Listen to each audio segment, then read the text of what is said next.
नमस्कार, सत श्री अकाल, अस्सलाम वालेकुम।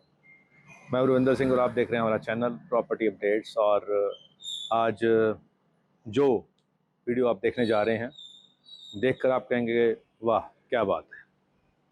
ये शब्द बार बार आपके मुंह से निकलेंगे जब आप वीडियो देखेंगे। तो वो क्या क्या देख के आपके मुंह से ये शब्द निकलेंगे, आइए आपको ये फ्लैट्स हैं, ये 3 जो फ्लैट्स हैं, ये ग्राउंड फर्स्ट और सेकंड, 3 उस तरफ हैं, यानी 6 का कॉमन सीढ़ियां हैं।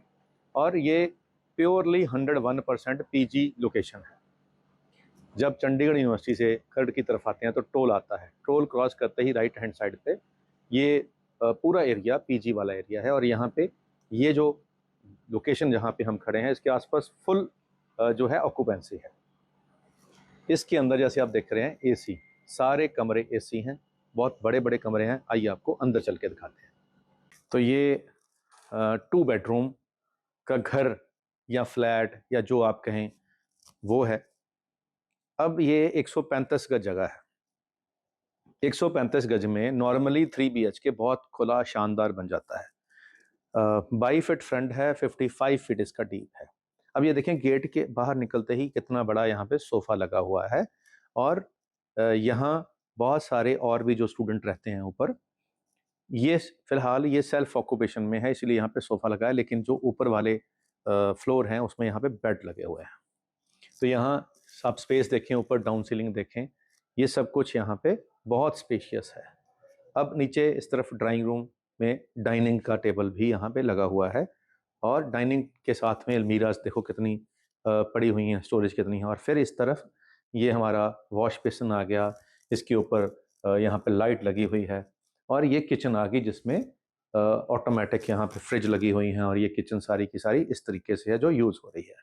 अब रूम जो है, क्योंकि 22 बाय 55 का है, रूम साइज बहुत बड़े बड़े हैं। तो इस रूम के अंदर देखें कि बेड के साथ, ये बेड के साथ में तकरीबन 6.5 फीट जगह यहाँ पे बची हुई है। यानी एक बेड 6 फीट का होता है और 6.5 फीट यहाँ पे और फालतू है। अगर चाहें तो एक बेड यहाँ पे और लगा सकते हैं। इस तरफ देखें, सारी यूपीवीसी पैनलिंग ऊपर से नीचे ग्राउंड में की है, फर्स्ट पे नहीं की गई है। अब पीछे इसका वॉशिंग का एरिया आ गया और इसका बहुत स्पेशियस यहाँ पे वॉशरूम का जो साइज है बहुत खुला है और गीजर वगैरह सब यहाँ पे लगे हुए हैं। अब ये जो 135 गज के अंदर पीछे वॉशिंग एरिया है और बड़े बड़े ऐसे 2 ही कमरे बनाए गए हैं। हालांकि एक कमरा और बार पार्टीशन के करके भी बनाया जा सकता है। तो आइए हम दूसरा कमरा भी दिखाते हैं। तो जो हॉल है, ये फर्स्ट फ्लोर का हॉल है। यहाँ देखें, 2 बेड इस तरफ लगा के, सिंगल बेड इस तरफ लगा के, और ये एल्युमिनियम से पार्टीशन करके एक रूम यहाँ पे और सेपरेट तैयार कर दिया गया है। और बाहर से यहाँ बैल्कनी का रास्ता भी छोड़ दिया गया है। तो ये वाला कमरा अलग से यहाँ से लॉक हो रहा है, अभी ऑक्यूपाइड है, तो रेंट पे चढ़ा हुआ है। इस तरफ दोनों कमरे रेंट पे चढ़े हुए हैं, ऑक्यूपाइड हैं, बाहर शूज़ पड़े हुए हैं। और फर्स्ट फ्लोर की जो किचन है वो इस तरीके से साफ़ रखी हुई है। तो यहाँ भी खाना बनता है, लेकिन यहाँ और स्टूडेंट हैं, नीचे और ग्रुप हैं। यहाँ पे भी वॉश बेसिन है, यहाँ पे भी है, 2 कमरे, और ये तीसरा कमरा भी यहाँ बन गया है एल्युमिनियम के साथ। तो अगर इस तरीके से भी आप चाहोगे तो आपका भी बन जाएगा। अब आपको बाहर चल के दिखाते हैं कि यहाँ देखें सीढ़ियाँ जो हैं कितनी स्पेशियस हैं। अब इस सीढ़ियों के अंदर भी ये ग्लास लगा रखा है और पूरे का पूरा ये कवर कर रखा है। तो यहाँ व्यू भी अच्छा आता है, स्पेस भी बहुत बढ़िया है। और 135 गज के अंदर ये 2 बेडरूम बनाए हुए हैं। तो हॉल भी यूज़ हो रहा है, ग्रुप रह रहा है बच्चों का, और कमरे भी यूज़ हो रहे हैं। तो 2 वॉशरूम हैं, 2 बेडरूम हैं और बड़ा सा हॉल है। तो जो ग्रुप है कश्मीरी स्टूडेंट्स का, या जो फ़ॉरेन से आए हैं, अफ्रीकन कंट्री के स्टूडेंट हैं, वो भी ग्रुप के अंदर यहाँ रहते हैं। तो आइए नीचे चल के दिखाते हैं आपको। तो ये जो 135 गज के 2 बेडरूम बहुत जंबो साइज हॉल वाले फ्लैट्स हैं, ये आपको मिल सकते हैं मार्केट के प्राइस से बहुत बढ़िया प्राइस के ऊपर। क्योंकि यहाँ 45-46 लाख का नॉर्मली 100 गज का फ्लैट आता है। ये 135 गज है, 135 गज में लोगों ने 3 BHK बनाए हुए हैं।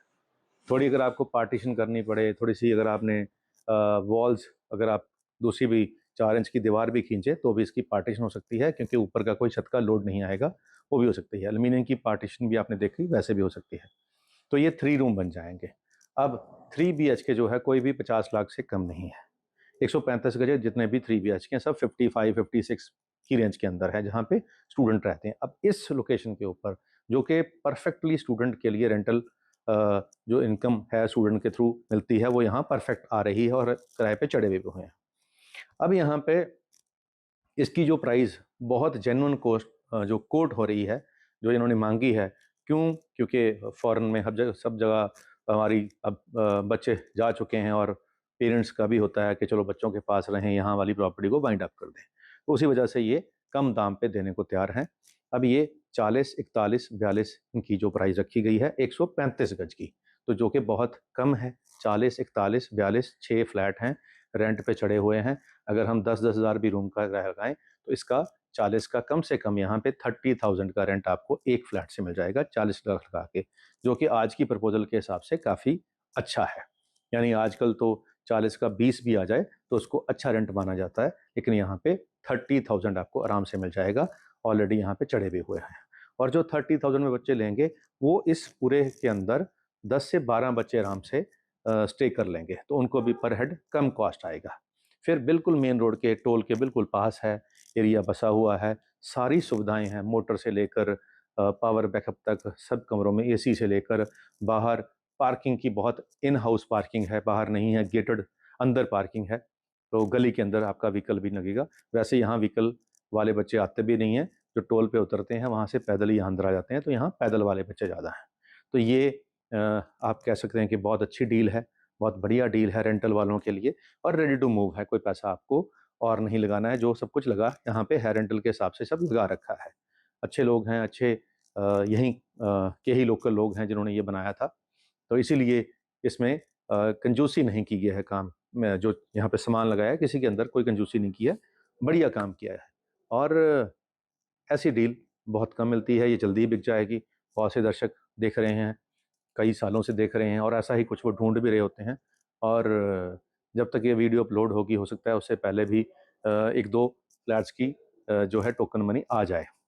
तो अगर आप जब आप देख रहे हैं, अगर आपको लगता है कि अब आपको ये पसंद आ रहा है, आपकी जो कहते हैं कि पॉकेट को सूट कर रहा है, और इस पे बैंक लोन भी आपको मिल जाएगा, ऐसी कोई दिक्कत नहीं है।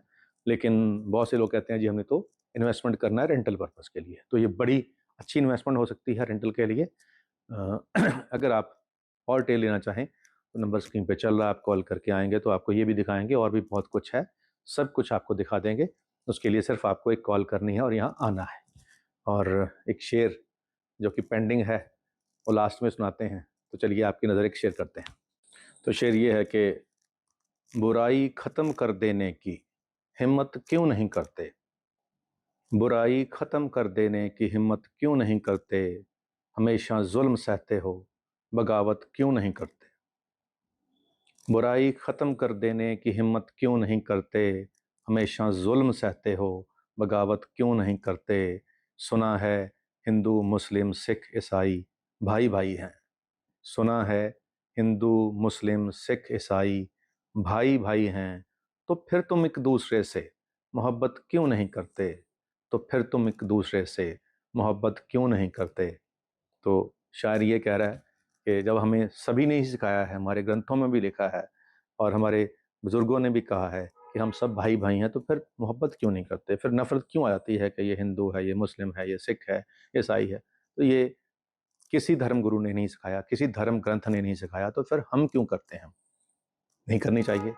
मैं तो नहीं करता और मैं तो अपने गुरु की बात मानता हूँ।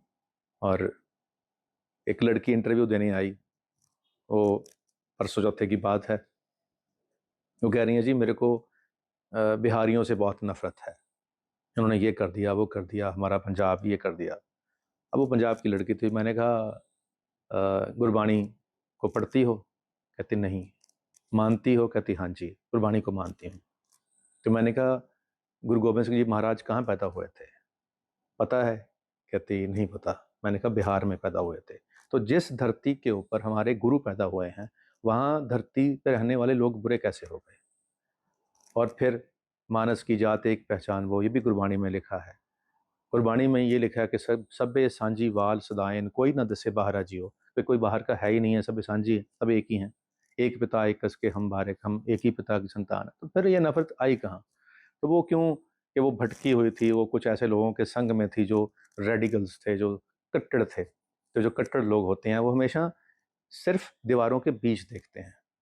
तो जो धार्मिक लोग होते हैं, असल में धार्मिक, वो छत के ऊपर चढ़ के देखते हैं, बड़ा उनका एंगल बन जाता है। तो चलिए, वो अपनी जगह है, जैसी उसको शिक्षा मिली, चलो हमें जैसी शिक्षा मिली हमारे पूर्वजों से, वो हम वैसे बिहेव कर रहे हैं।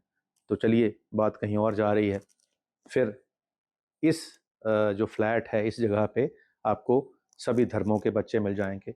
और कम से कम आज की जो नई जनरेशन है वो इतनी कम्युनल नहीं है, इतनी कट्टर नहीं है। ये अच्छी बात है। आने वाली जनरेशन शायद हमारे देश के अंदर ये सवाल ख़त्म कर दे कि हिंदू मुस्लिम सिख ईसाई को चीज़ होती हैं। वो लिबरल हो गए हैं।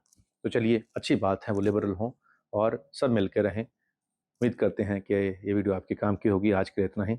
मिलते हैं अगली बार एक नई वीडियो में एक नई जानकारी के साथ। धन्यवाद।